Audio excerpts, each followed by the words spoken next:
Welcome to our channel. Today we how to restore task tracking with Todoist recurring filters step by step clearly.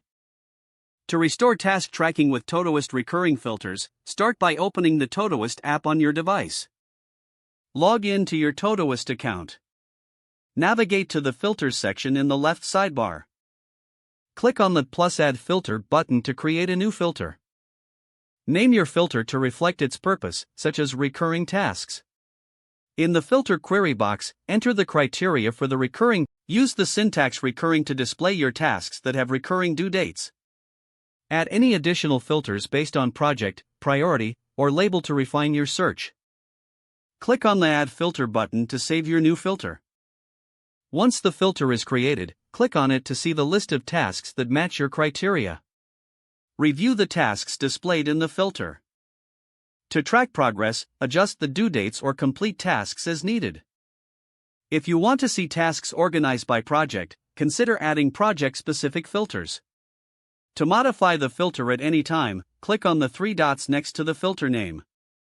Select Edit to change the name or criteria of the filter. Test the filter to ensure it's tracking your tasks effectively. Finally, regularly check your filters to maintain up-to-date task tracking.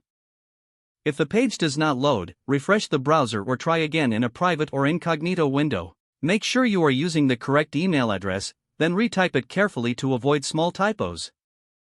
If your password is not accepted, use the reset option and create a new strong password you can remember.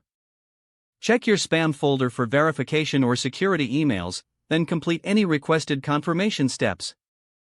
Enable two-factor authentication if available to improve account security and reduce unauthorized access risk. After signing in, review your profile details so your contact information and settings are accurate and current. If you see an error message, note it down and try again after restarting your device and internet connection. Log out when you finish, especially on shared devices, to keep your account and payment information secure. If the page does not load, refresh the browser or try again in a private or incognito window. Make sure you are using the correct email address, then retype it carefully to avoid small typos. If your password is not accepted, use the reset option and create a new strong password you can remember. Check your spam folder for verification or security emails, then complete any requested confirmation steps. Don't forget to like this video and subscribe to our channel for more step-by-step tech guides.